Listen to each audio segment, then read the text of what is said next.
He lit a fire out of habit, but this night was different. You see, for 43 years, Thomas Caldwell had lit a fire just like this one. The motion was as natural as breathing. Strike the match, cup the flame, watch the kindling catch. It was a ritual, a small point of order in a life lived on the ragged edge of chaos. But tonight, the air was wrong. The wind didn't just whisper through the cottonwoods along Willow Creek. It hissed. It carried a warning.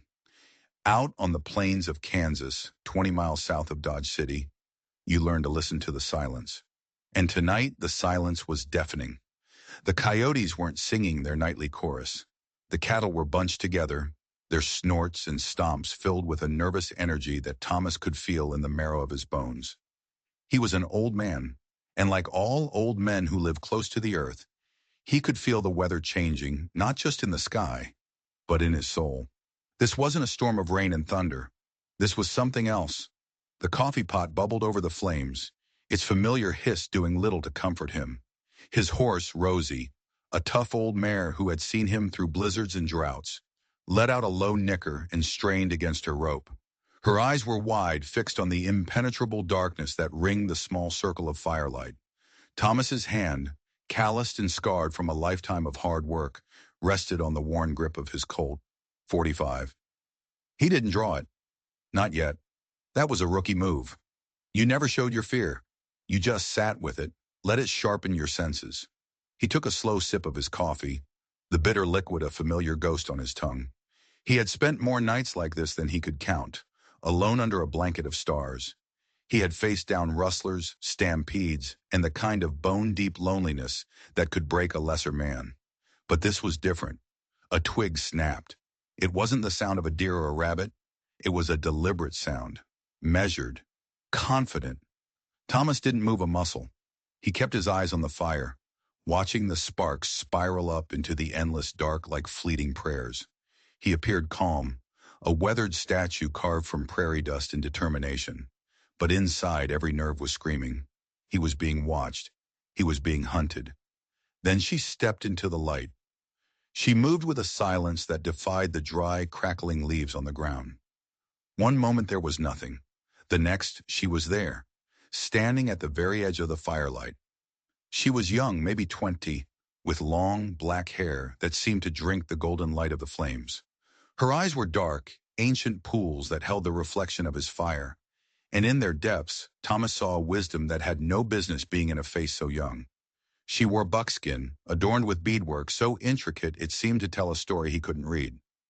She was Cheyenne, and she wasn't alone. Thomas could feel them, more than see them. Other figures, standing just beyond the reach of the light, silent as specters in the rustling darkness. He could smell the faint, clean scent of sweetgrass and leather. He felt his heart hammer against his ribs, a frantic drumbeat against the sudden, oppressive silence. He'd had run-ins with natives before. They were usually tense, wary affairs, a dance of distrust on the border of violence. He was on their land, or what used to be their land, and both he and they knew it. The young woman tilted her head, studying him not as a threat, but as a curiosity, a puzzle to be solved. Her gaze was so intense, so knowing, that Thomas felt stripped bare, every one of his 60-odd years laid out for her to inspect. He was just an old cowboy, worn down by the sun and the saddle, a relic of a dying age. What could she possibly want with him? When she finally spoke, her voice was clear, with a musical cadence that flowed like the creek beside them. Her words hit him harder than any bullet. "You make fire here every night," she said. It wasn't a question. It was a statement of fact. A fact that meant they had been watching him, not just tonight, but for days, weeks, maybe even longer. The realization sent a cold dread trickling down his spine. His lonely campfire, his private sanctuary in the vast empty wilderness, had been a stage, and he had been the sole actor, performing for an unseen audience. "Evening, miss," he managed to say, his voice a low, gravelly rumble. He kept his tone even, respectful. Showing aggression now would be suicide. She took another step forward, soundless as a moth, and behind her, the shadows stirred. He saw them then, 3 more young women emerging from the darkness like spirits given form. They had the same high cheekbones, the same proud bearing, the same unnerving silence in their movements. Sisters, maybe, or cousins. They moved around the fire and sat down with a natural grace, as if they belonged there, as if his camp was a place they had visited 1,000 times before. The first woman spoke again. "I am Ayana," she said, her dark eyes never leaving his. "My grandmother says your fire calls to us." The words hung in the air, thick with a meaning he couldn't grasp. His fire? It was just a fire, a defense against the cold and the dark. He'd built one every night for decades. What was so special about this one? He looked from Ayana to the other women. One had intricate braids woven with what looked like tiny polished bones. Another was younger, her face still holding the softness of a girl. The last one watched him with an unsettling intensity, her hand resting on a leather pouch at her hip. Thomas felt a strange shift in the world. He'd always felt a pull to this specific spot. The water from the creek was sweeter here. The grass for Rosie was richer. He'd always told himself it was just a good campsite. But now, sitting before these four silent women, he knew that was a lie. He had been coming here for a reason, drawn by something he didn't understand. "Your grandmother," he started, his voice trailing off. "She knows about me." Ayana smiled, a fleeting, mysterious expression that didn't quite reach her eyes. "She has been dreaming of the firekeeper for many moons." Firekeeper. The word echoed in the silence of his mind. It wasn't his name. He was Thomas Caldwell, a rancher, a drifter. But as he looked into the crackling flames, the same flames he had tended for a lifetime, a sliver of some forgotten truth pierced through him. He had always been this. He just hadn't known it. And with that single terrifying thought, Thomas realized his life, the simple, lonely life he thought he knew, was over. The woman with the braided bones, the one who carried herself with the air of a leader, leaned forward. Her name was Casina, and her voice was sharper than Ayana's. "Our grandmother wishes to meet you." It was a summons, not an invitation. "Tomorrow, when the sun is highest." Thomas looked at the faces around his fire. They were young, but their eyes held the weight of generations. They were warriors, survivors. He was an old man, alone, with a horse and a gun. He was hopelessly outmatched, but for the first time in a long, long time, he wasn't afraid. He felt a different emotion taking root in his chest, something that felt dangerously like purpose.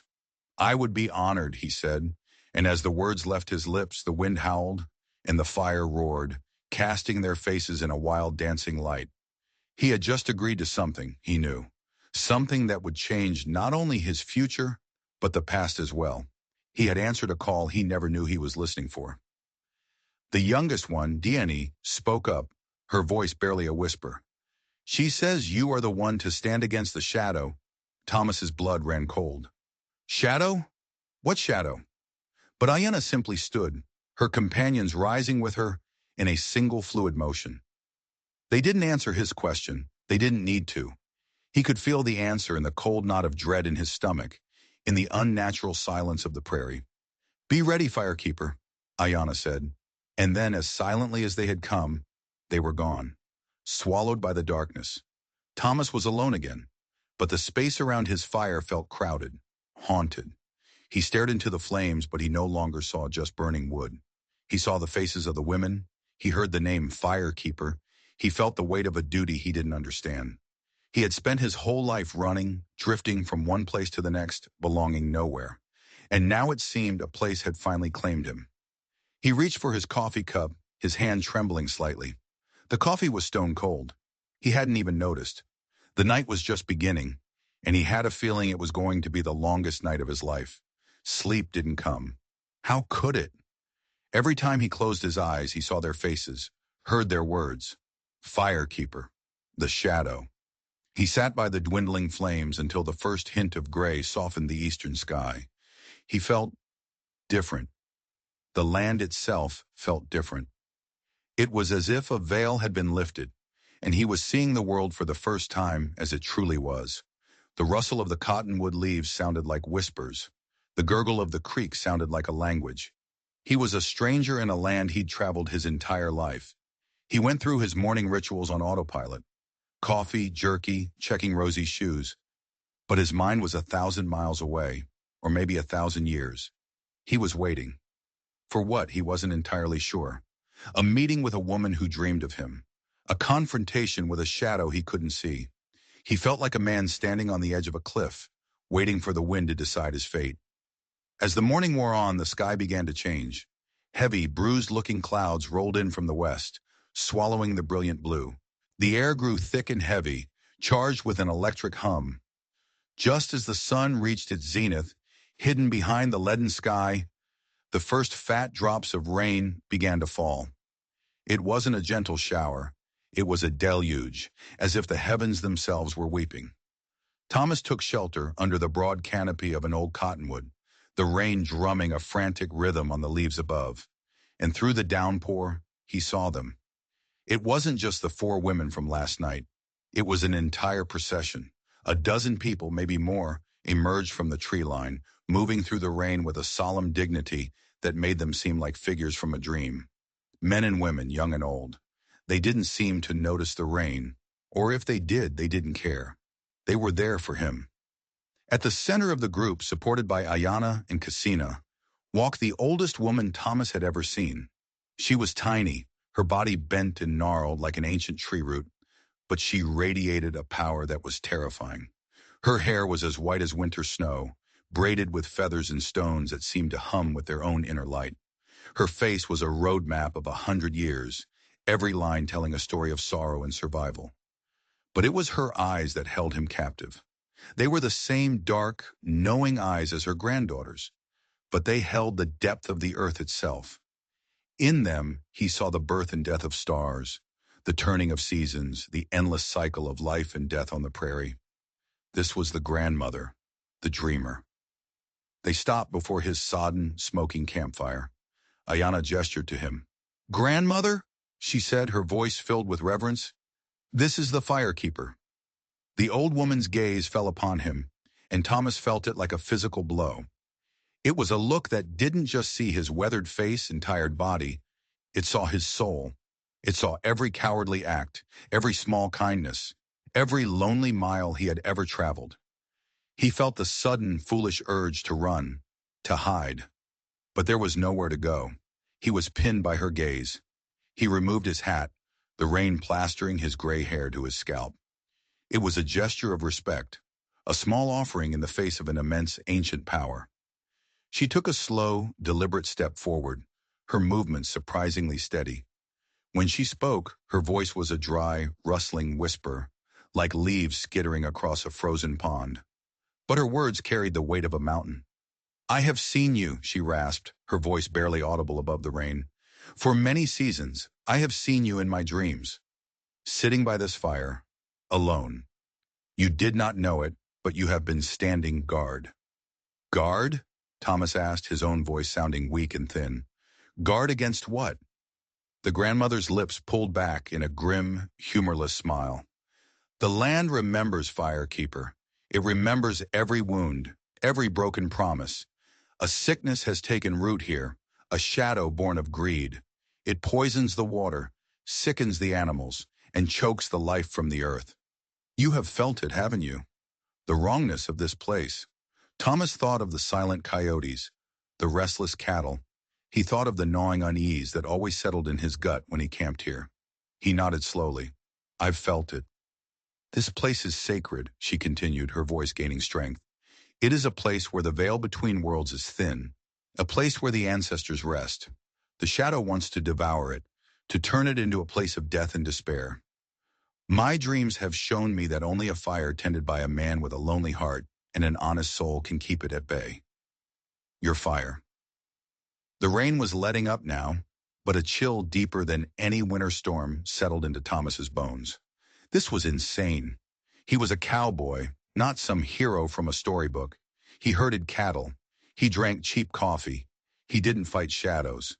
As if hearing his thoughts, the grandmother reached into the folds of her clothing. She withdrew a small object, wrapped in a piece of faded deerskin. With trembling, deliberate fingers, she unwrapped it. Resting in her palm was a piece of turquoise. But it wasn't just a stone. It was carved into the shape of a perfect, stylized flame. polished so smooth that it seemed to glow with its own internal blue-green light. It was the most beautiful and terrifying thing Thomas had ever seen. "This was carved by my great-grandmother's grandmother," the old woman said, her eyes boring into his. "It holds the spirit of the first fire. It is a key. It will allow you to see what I see, to see the shadow for what it truly is. But I must warn you, Firekeeper, once you see, you can never unsee. This is not a gift. It is a burden." Casina, the stern one with the bone braids, stepped forward. "Grandmother, no. He is an outsider. One of them. How can we trust him with such a thing?" Her voice was laced with a venomous distrust that was aimed directly at Thomas. The grandmother silenced her with a single sharp glance. "His heart is true. His loneliness has made him pure. The spirits have chosen him, not I. It must be him." She held the stone out to Thomas. The air crackled. The world seemed to hold its breath. This was the moment. The cliff's edge. He could refuse. He could get on his horse and ride away, pretend this never happened. He could go back to his simple, lonely life. Or he could take the stone. He could accept this impossible task. He could become the Firekeeper. His hands shook as he reached out. Every instinct screamed at him to pull back, to run. But he couldn't. He was caught in the old woman's gaze, in the pull of a destiny he never knew he had. The moment his fingers brushed against the cool, smooth surface of the turquoise flame, the world exploded. It wasn't a sound, it was a feeling. A violent, wrenching shift in reality. The rain-soaked Kansas prairie vanished, replaced by a swirling vortex of color and light. He saw images flash before his eyes with blinding speed. He saw herds of buffalo so vast they were a thundering, living sea. He saw ancient ceremonies under a sky filled with more stars than he had ever imagined. He saw the faces of the ancestors, proud and serene, watching over their land. Then the vision soured.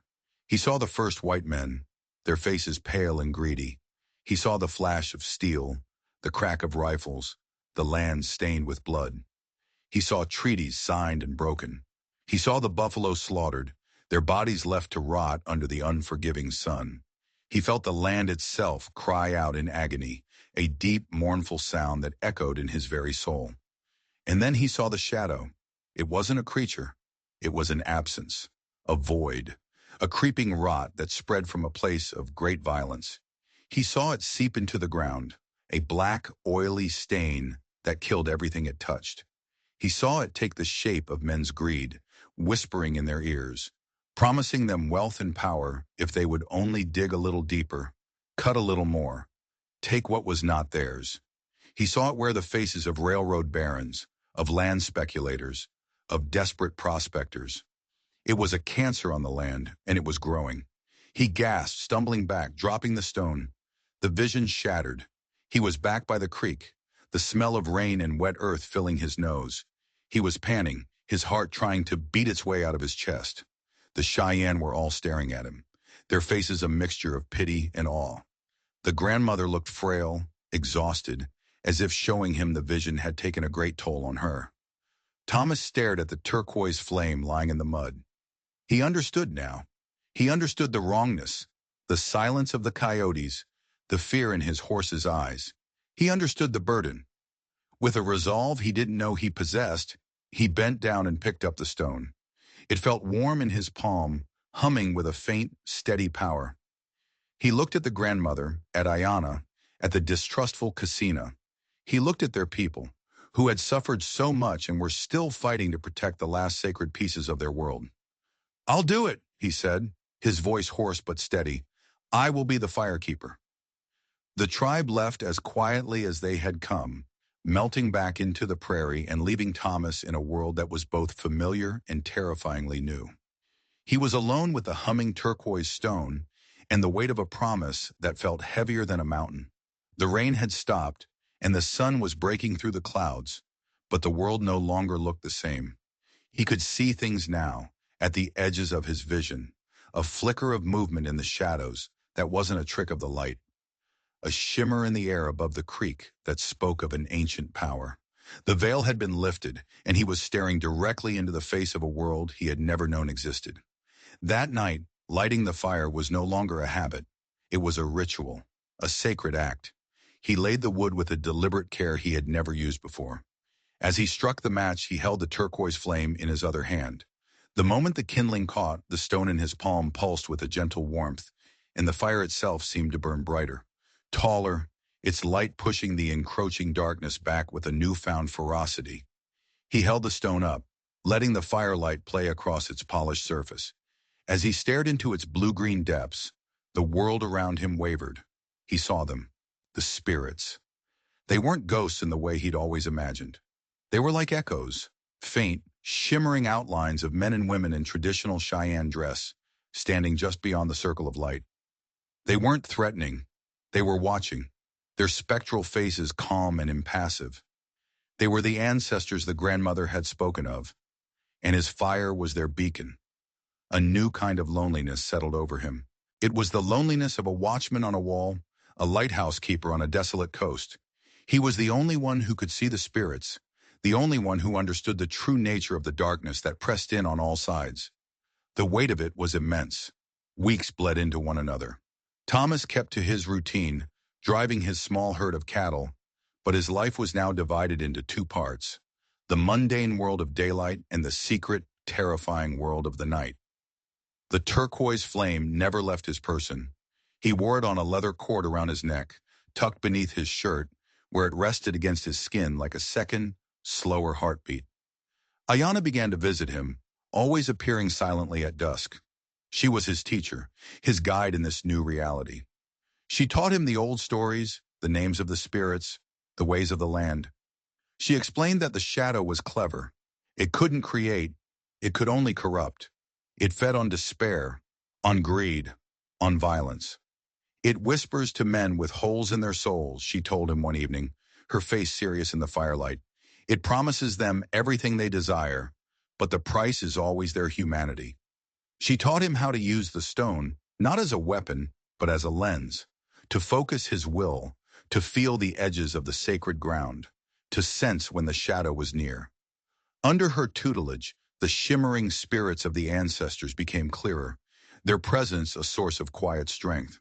But he also became aware of other things lurking in the darkness, things that were not ancestors, skulking, formless shapes that recoiled from the light of his fire, twisted things that hated the sacred ground and everything it represented. One night, his first real test came. A prospector, a gaunt man with a feverish look in his eyes, stumbled into the area. His name was Jed, and he was half mad with gold fever. He paid Thomas no mind, immediately setting to work with his pick and pan in the creek, desecrating the sacred ground without a second thought. Thomas warned him, told him to leave, but Jed just laughed, his eyes glinting with a greedy light that seemed unnatural. That evening, as Thomas lit his fire, the air grew thick with a palpable malevolence. The turquoise stone grew cold against his chest, a warning. He held it tight and stared into the darkness near the prospector's crude camp, and he saw it. A spindly, shadowy thing, no bigger than a dog, had detached itself from Jed's shadow and was sniffing at the edges of the firelight. It was one of the dark things Ayana had warned him about, a creature of greed drawn to the prospector's tainted soul. The fire roared in response, the flames taking on an angry orange hue. Thomas focused his will, pouring his energy into the fire, strengthening the protective circle of light. The shadow creature hissed, a sound like scraping rock, and recoiled. From his camp, Jed cried out in terror. Thomas could hear him thrashing around, yelling about snakes in his bedroll, about whispers in the dark. The shadow creature, unable to get past the fire, was tormenting him, feeding on his fear. By morning, Jed was gone. He had fled in the middle of the night, leaving his tools and his dreams of gold scattered along the creek bank. Thomas walked over to the abandoned camp and felt a profound sense of cold. The shadow hadn't been defeated, it had just been repelled, and it had left its stench behind, a faint, oily residue of despair. He had won the first skirmish, but he knew, with a certainty that chilled him to the bone, that the war was just beginning. The shadow was testing him, testing the defenses of the sacred ground. And sooner or later, it would send something far worse than a half-mad prospector. He didn't have to wait long. A month later, they arrived, a team of surveyors for the Union Pacific Railroad. They were different from Jed. They were organized, efficient, and armed. Their leader was a man named Silas Kane, a former Army colonel with a face like a block of granite and eyes as cold and dead as a winter sky. They didn't ask for permission. They simply began driving stakes into the ground, marking a path for the iron horse right through the heart of the sacred grove. Thomas confronted them, the turquoise hidden beneath his shirt. He told them they were trespassing on holy ground. Silas just laughed, a short, barking sound devoid of humor. Holy ground? Old man, the only thing holy out here is progress and the United States government. Now get out of our way before you get hurt. His men chuckled, their hands resting on the pistols at their belts. Thomas knew he couldn't win with threats or violence. He was one old man against a dozen armed professionals. He retreated to his camp, his mind racing. Ayanna appeared that night, her face grim. She had seen the surveyors. "This is a new kind of enemy, Firekeeper," she said. "Their greed is cold and calculated. The shadow clings to them like a shroud." "What do we do?" Thomas asked, the weight of his duty pressing down on him. "We show them the true power of this land," she said, her eyes flashing. "Tonight we remind them that some things are older and stronger than steel and gunpowder." That night, something incredible happened. As Thomas lit his fire, Ayanna and her sisters, who had appeared as silently as ghosts, began to chant. It was a low, guttural sound that seemed to come from the earth itself. The fire surged, climbing 20 feet into the air, the flames a brilliant, impossible blue-green, the exact color of the turquoise stone that was now blazing with light against Thomas's chest. He held the stone aloft, and through it, he could see the energy of the land itself rising to meet the fire. The ancestor spirits, dozens of them, gathered around the fire, their forms clearer and more solid than ever before. They raised their spectral arms and joined the chant, their silent voices adding to a chorus that shook the very foundations of the world. From the surveyors camped downriver, screams of terror cut through the night. Thomas could see it through the stone. The shadows in their camp were coming to life.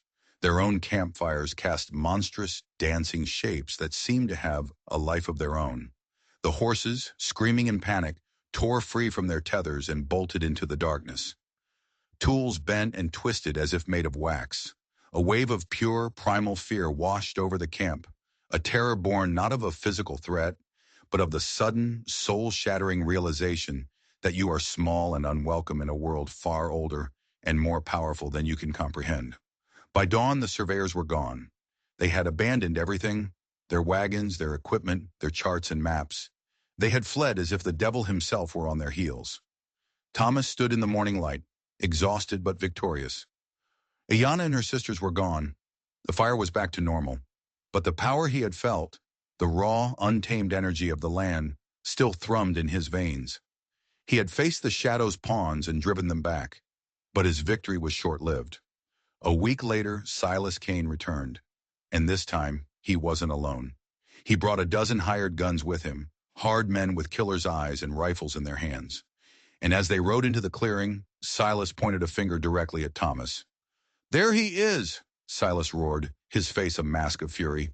"The sorcerer, the Indian lover who thinks he can stop the railroad with cheap tricks. We're not leaving this time, old man. This land is ours, and we'll start by burning you and your witch friends out." The hired guns fanned out, their rifles glinting in the sun. Thomas stood alone before his cold fire pit, his hand on the turquoise stone beneath his shirt. The ancestors were silent. The land was quiet. He had shown his power, and in doing so, he had escalated the conflict from a battle of fear to a battle of blood. And it was a battle he could not possibly win. Silas and his men dismounted, their movements confident, predatory. They saw one old man, a stubborn fool, standing in the way of their payday. They didn't see the spirits gathering in the trees. They didn't feel the ancient power humming beneath the soil. Thomas could see it all, and the sight filled him with a strange calm. He was going to die here. He was certain of it, but he would not die a lonely, forgotten cowboy. He would die as the firekeeper. "Last chance, old man," Silas snarled, walking towards him, his spurs jingling a death knell in the quiet air. "Tell us where the savages are hiding. Maybe we'll let you live." Thomas simply shook his head. This is all the warning you'll get, Silas. This land will not have you. Leave now.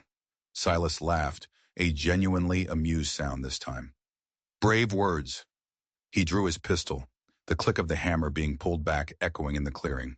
But foolish. He raised the gun, aiming it squarely at Thomas's chest. In that moment, as Thomas stared down the barrel of the gun, the world slowed down. He clutched the turquoise flame, and it grew intensely hot against his skin. Not a burning heat, but a heat of pure energy. He closed his eyes, expecting the blast, the impact, the end. But it didn't come. Instead, a voice spoke, a voice that was not his own, but that came from inside him. It was the grandmother's voice, ancient and powerful. Not yet, Firekeeper. Your fight is not over. Their fight is. A gasp rippled through the hired guns. Thomas opened his eyes. Ayanna, Cassina, and a dozen other Cheyenne warriors had materialized from the trees, silent as the grave. They were armed with bows and rifles, their faces painted for war. They had the gunmen surrounded. Silas spun around, his face a mask of shock and rage. He had walked straight into an ambush. So you finally show your true colors, you cowards, he spat. It is you who is the coward, Cain, Ayanna called out, her voice ringing with authority. You bring guns to steal a land that does not belong to you. We are simply its defenders. For a heartbeat, there was a tense standoff. 12 hired guns against a dozen Cheyenne warriors, and one old man who was something more. The air was thick with the promise of violence. Silas's eyes darted around, calculating the odds. He was trapped, but he was also proud. Too proud to back down. His eyes fell back on Thomas. This is your fault, you traitor, he hissed, and before anyone could react, he swung his pistol back towards Thomas and fired. The world exploded in a flash of light and sound. But Thomas felt no pain. He looked down, expecting to see a bloody hole in his chest. But there was nothing. The bullet hadn't hit him. It had hit the turquoise flame. The stone was glowing with the light of a supernova. A pulse of raw, blue-green energy erupted from it, slamming into Silas and throwing him backwards as if he'd been hit by a cannonball. He landed in a heap 10 feet away, motionless. The turquoise was now blazing, a miniature sun on Thomas's chest, and the energy pouring from it was immense. The ancestor spirits, drawn by the surge of power, became visible, not as faint outlines, but as solid, terrifying warrior spirits, their spectral bodies crackling with righteous fury. They stood beside the living Cheyenne, a silent army of the dead risen to defend their home. The hired guns stared, their faces draining of all color. They were killers and thieves, men who feared nothing human. But this was something else. This was witchcraft. This was a nightmare. One by one, they dropped their rifles.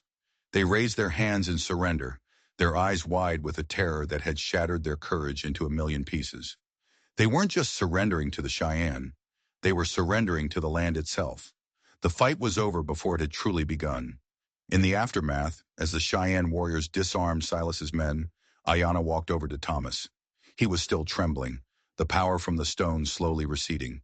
He looked down at the turquoise. A thin black crack had appeared on its surface.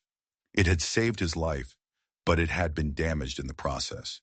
You are truly the Firekeeper, Ayanna said, her voice filled with a reverence he had never heard from her before. Later that day, the grandmother came. She was brought on a litter, looking even more frail than before. She looked at the cracked stone, then at Thomas. The stone took the blow that was meant for you, she whispered, her voice weak. It is wounded. And so the veil it holds back is weakened. The shadow will grow bolder now, more powerful. This should have filled Thomas with despair, but it didn't.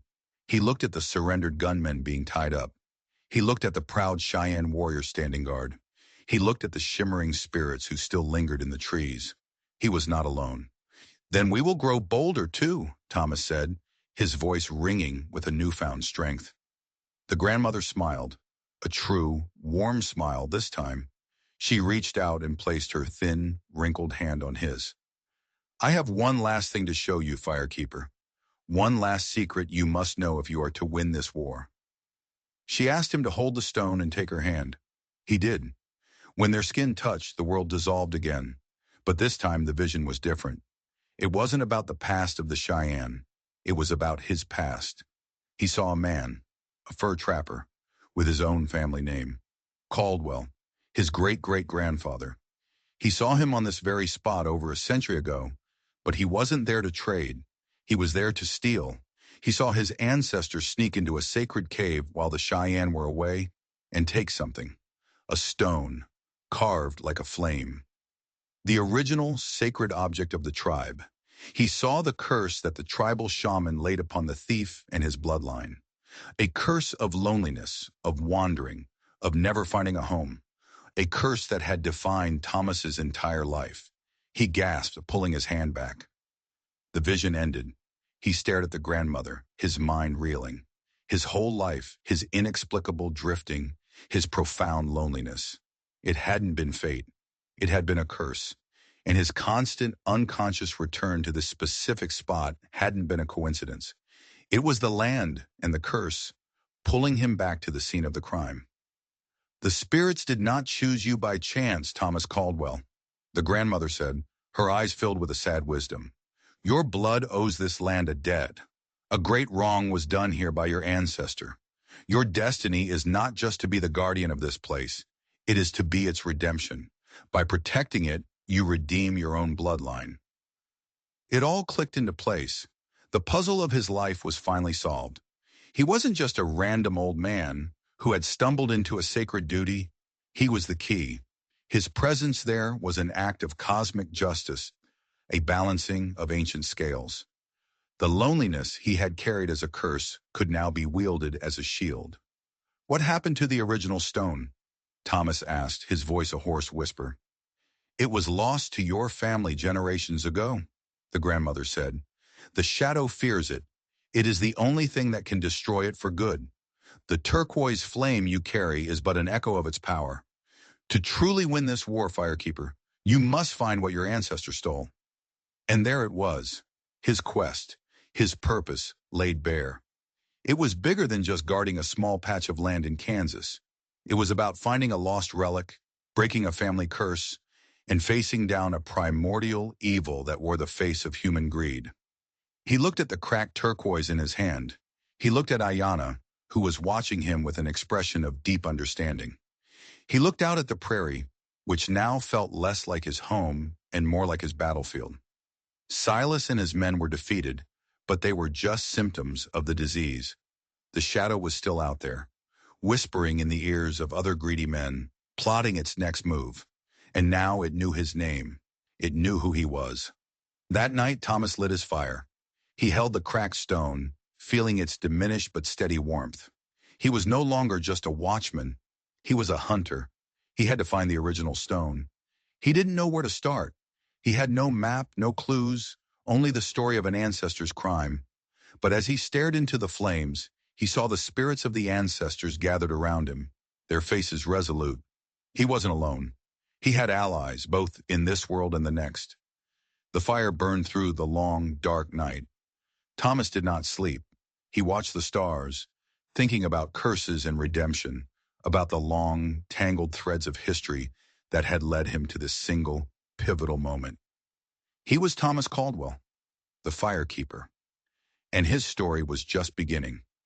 If you want to follow Thomas on his quest to find the lost stone and confront the shadow, make sure you hit that subscribe button. Let us know in the comments below where you think he should even start looking for a relic that's been lost for 100 years.